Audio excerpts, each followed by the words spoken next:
انہی ایام کے اندر ایک دن یوم عرفہ ہوتا ہے، 9 ذی الحج۔ اما عائشہ صدیقہ رضی اللہ تعالیٰ عنہ فرماتی ہیں حضور صلی اللہ علیہ وآلہ وسلم نے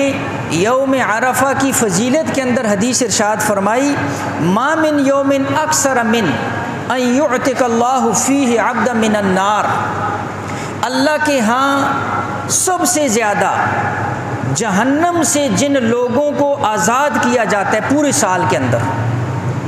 جن دنوں سب سے زیادہ اللہ کے ہاں جہنم سے لوگوں کو آزادی ملتی ہے، من یوم عرفہ،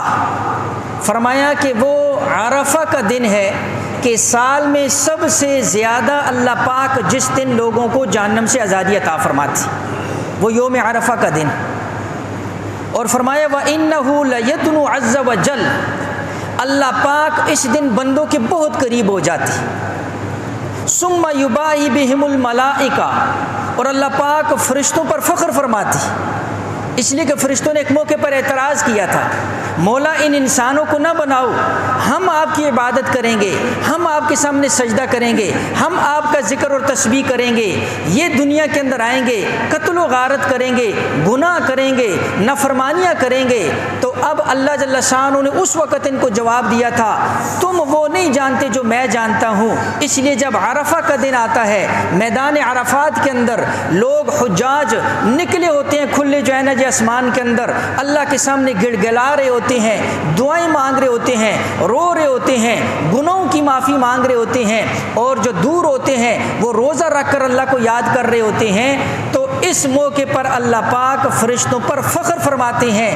دیکھو یہ وہی بندے ہیں جن کے بارے میں تم نے کہا تھا کہ یہ میری نافرمانی کریں گے۔ اس کے بعد حدیث کے اندر آتا ہے فَيَقُولُ مَا أَرَادَ هَؤُلَاءِ، اللہ پاک فرشتوں سے کہتے ہیں اے فرشتوں ذرا بتاؤ تو صحیح، ذرا بتاؤ تو صحیح یہ میرے بندے کیا چاہتے ہیں۔ تو ظاہری بات ہے اس وقت ایک ہی چاہت ہوتی ہے، اللہ کی رضا، اللہ کی معافی۔ تو جب اللہ خود پوچھ رہا ہے اور جب جواب کے اندر یہ جواب ملے گا کہ آپ کی معافی اور رضا چاہتے ہیں، اور اللہ کے نبی خود فرما رہے ہیں کہ اس دن اللہ اپنے بندوں کو سب سے زیادہ قریب ہوتا ہے،